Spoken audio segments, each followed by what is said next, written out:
ابھی ہم یہ محسوس کر رہے ہیں کہ ہمیں سارے مائنڈ سیٹس دوبارہ سے کھولنے اور اس پہ نیویگیٹ کرنے کی ضرورت نہیں رہے گی، کیونکہ ہم نے بہت دفعہ ان چیزوں کو دہرایا ہے۔ سمپلیفائڈ ٹیکنیکل انگلش پہ ہم آ گئے تھے، اب پلین انگلش کا جو آخری کانسیپٹ ہے وہ ہم نے سمجھنا ہے، اس پر ہم آ جاتے ہیں۔ سمپلیفائڈ ٹیکنیکل انگلش کے مائنڈ میپ کو کلوز کرتے ہیں اور پلین انگلش کو ہم زوم کر لیتے ہیں تاکہ بہتر طور پر سمجھ سکیں۔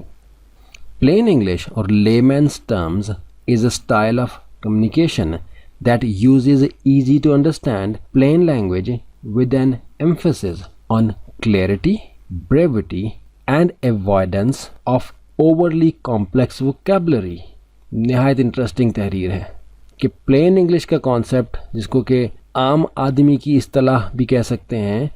از اے اسٹائل آف کمیونیکیشن، جو کہ رابطے کا ایک طریقہ ہے، that uses easy to understand, جو استعمال کرتا ہے سمجھنے میں آسان طرز عمل کو، جو کہ پلین لینگویج پر مبنی ہو، with an emphasis on clarity, جس کا کہ فوکس ہو، جس کا کہ دھیان ہو یا زور دینا ہو اس بات پر کہ یہ کلیئر ہو، کلیئرٹی اس کے اندر ہو، بات واضح ہو، اس میں بریوٹی ہو، یعنی بات بالکل واضح طور پر کی جائے، اینڈ ایوائڈنس آف اوور لے کمپلیکس ووکیبلری، اور پیچیدہ اصطلاحات استعمال کرنے سے بچا جائے۔ تو یہ پلین انگلش کا کانسیپٹ ہے۔ اس کانسیپٹ کا جو کانسیپٹ سٹارٹر ہے وہ 1946 میں جارج آرویل ہیں،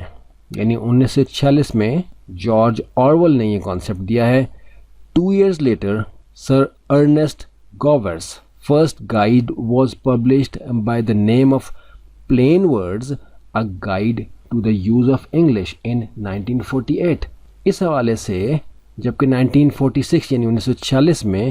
جارج آرویل نے کانسیپٹ دیا، تو اس کے 2 سال کے بعد سر ارنسٹ گوورس نے ایک گائیڈ پبلش کی، plain words a guide to the use of English کے نام سے، جو کہ 1948 میں یعنی جب پاکستان بنا اس وقت یہ گائیڈ پبلش ہوئی، جس کا کہ کانسیپٹ 1946 میں جارج آرویل نے دیا، اور 2 سال کے بعد سر ارنسٹ گوورس نے اس کانسیپٹ کے اوپر ایک گائیڈ، ایک کتاب کی شکل میں جو الفاظ کی تفصیل بیان کی، وہ 1948 میں پبلش ہوئی۔ یہ بات آپ سن لیں، نوٹ کر لیں، لیکن اس کو یاد کرنے کی ضرورت نہیں ہے۔ ایسا کچھ نہیں آپ نے کرنا کہ اس کو یاد کریں اور اس کو کہیں بیان کریں تاکہ آپ کی فصاحت جو ہے، آپ کا جو علم ہے وہ لوگوں کے اوپر ظاہر ہو۔ یہ صرف معلوم کرنے کی چیز ہے، اس کو یاد کرنے یا بیان کرنے سے آپ کو کوئی فائدہ نہیں ہوگا، لیکن اس کانسیپٹ کو پتہ ہونا چاہیے، خاص طور پہ اساتذہ کو۔ یہ ان کی اپنی معلومات کے لیے ہے تاکہ وہ اچھے طریقے سے خدمت کر سکیں، اپنی قوم کو اس لنگوا فرینکا کو سکھا سکیں، اور اس کو زبان کی حیثیت میں سکھائیں، اس کو کلچر کی حیثیت میں نہ سکھائیں، اس کی عظمت اور بڑائی کو دل سے نکالیں، اس کو بس ایک زبان سمجھیں جو کہ ایک عالمی زبان پچھلے 200, 250, 300 سال کے دوران بنی ہے۔ زیادہ جو یہ زبان پھیلی ہے یہ برٹش امپائر کے بعد برطانوی جو سامراج تھا، جو پوری دنیا پہ مختلف علاقوں پر قابض تھا، یہ اس کے بعد زیادہ پھیلی ہے، ورنہ ہر علاقے میں ان کی اپنی زبان جو اسٹیبلش تھی، ساری چیزیں، علم اور ہنر جو ہے ان کو اپنی زبانوں میں ملتا تھا، لیکن جہاں جہاں سے یہ برطانوی کالونی میں شامل جو ملک تھے وہ ان کے زیر اثر رہے اور بہت لمبا عرصہ رہے، تو ان کے ایجوکیشن سسٹمز جو ہیں انہوں نے بالکل تبدیل کر دیے اور تباہ کر دیے بعض صورتوں میں، جس کی بنیاد کے اوپر یہ عام ہوئی۔ تو اب کیونکہ عام ہے اور ہم سیکھ رہے ہیں تاکہ ہم نے اس کو استعمال کرنا ہے اپنے دین کی خدمت کے لیے، اپنے علم کو بڑھانے کے لیے، اپنے ہنر و فن میں مزید صلاحیت حاصل کرنے کے لیے، اپنی بات دوسروں تک پہنچانے اور دوسروں کی بات سمجھنے کے لیے، تو بس اس معلومات کو لے لیں، اس کو زیادہ اس پہ زور دینے یا زبانی یاد کرنے کی ضرورت نہیں ہے۔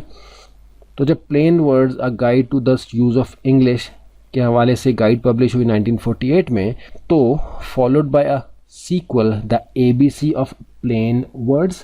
اس کے بعد ایک اور پبلیکیشن ہے the ABC of plane Words کے نام سے، جو کہ 1951 میں 1951 میں پبلش ہوئی، and in 1954 hard back book combining the best of both, یعنی ایک ہارڈ کور والی بک پبلش ہوئی جس نے کہ یہ دونوں جو تھے plain words a guide to the use of English 1948 والی، اور the ABC of plane words جو کہ 1951 میں پبلش ہوئی، ان دونوں کو ملا کر ایک اور بک فارم میں ہارڈ کور میں بک پبلش کی، جو کہ 1954 میں پبلش ہوئی، جو کہ دا کمپلیٹ پلین ورڈز کے نام سے پبلش ہوئی، which has never been out of print, جو کہ اس وقت سے کبھی بھی پرنٹ سے آؤٹ نہیں ہوئی، یعنی اس کے نئے ایڈیشنز جو ہیں وہ اس وقت سے چھپتے چلے آ رہے ہیں۔ مزید کچھ تفصیل اس حوالے سے آپ دیکھیں کہ list of plain English words and phrases آپ کو مل جائیں گے ویکیپیڈیا کے اس لنک کے اوپر، جو کہ wikipedia.org/wiki/list of plain English words and phrases کے نام سے ہے۔ اس کو تھوڑا سا ہم بڑھاتے ہیں تاکہ لنک آپ کو صحیح نظر آ جائے۔ تو یہ آپ دیکھ سکتے ہیں کہ یہ لنک ہے جہاں کہ آپ کو یہ فریزز کی لسٹ مل جائے گی۔ تو امید ہے کہ پلین انگلش کا جو کانسیپٹ ہے وہ بالکل آپ نے سمجھ لیا کہ یہ کس طرح سے کنٹرول نیچرل لینگویج کے کانسیپٹ کے اندر ہی آتا ہے۔ محدود ذخیرہ الفاظ ہے جس کا کہ مقصد سیکھنے میں، بولنے میں، پڑھنے میں آسانی پیدا کرنا ہے۔